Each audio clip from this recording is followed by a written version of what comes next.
ஜார்க்கண்ட் மாநில சட்டப்பேரவை தேர்தலுக்கான வாக்கு எண்ணிக்கை தொடங்கியது. முதற்கட்டமாக தபால் வாக்குகளை எண்ணும் பணிகள் தொடக்கம். மகாராஷ்டிரா ஜார்க்கண்ட் சட்டமன்ற தேர்தலில் வெற்றி பெற போவது யார்? இன்று முடிவுகள் வெளியாக உள்ளதால் நாடு முழுவதும் பெரும் எதிர்பார்ப்பு. 2 மக்களவை தொகுதி இடைத்தேர்தல் மற்றும் 48 சட்டமன்ற தொகுதி இடைத்தேர்தல் முடிவுகள் இன்று வெளியாகிறது. வயநாடு, நந்தேத் ஆகிய மக்களவை தொகுதி இடைத்தேர்தல் மற்றும் 14 மாநிலங்களில் சட்டப்பேரவை தொகுதிகளுக்கு நடந்த இடைத்தேர்தல் முடிவுகளும் இன்று வெளியாகின்றன.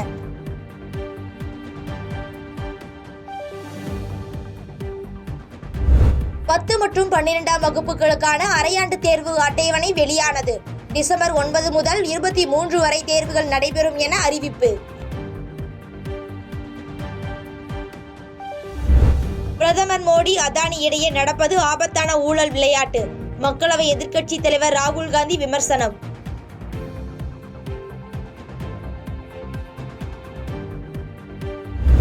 ஓலா எலக்ட்ரிக் நிறுவனம் பெரும் நஷ்டத்தை சந்தித்து வருவதால் 500 ஊழியர்களை பணிநீக்கம் செய்ய உள்ளதாக தகவல். மறுசீரமைப்பு பணிகளின் ஒரு பகுதியாக இந்நடவடிக்கையை மேற்கொள்கிறது. தென்கிழக்கு வங்கக்கடல் பகுதியில் இன்று உருவாகிறது புதிய காற்றழுத்த தாழ்வு பகுதி. இது மேற்கு வடமேற்கு திசையில் நகர்ந்து தெற்கு வங்கக்கடலில் காற்றழுத்த தாழ்வு மண்டலமாக வலுப்பெறும்.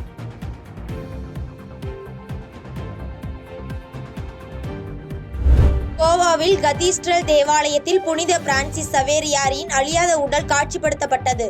ஜனவரி மாதம் 5ஆம் தேதி வரை பக்தர்கள் பொதுமக்கள் பார்வையிடலாம் என்று அறிவிப்பு.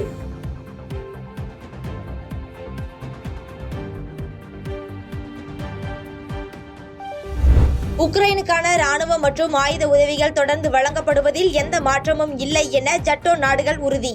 ரஷ்யாவின் புதிய ஏவுகணை தாக்குதல் எச்சரிக்கை அடுத்து திட்டவட்டம். செய்பவரை கண்டால் நாம் பயங்கொள்ளலாகாது பாப்பா. மோதி மிதித்து விடு பாப்பா, அவர் முகத்தில் உமிழ்ந்து விடு பாப்பா. அண்மை செய்திகளை உடனுக்குடன் தெரிந்து கொள்ள இணைந்திருங்கள் இயம்நாடு தொலைக்காட்சியுடன்.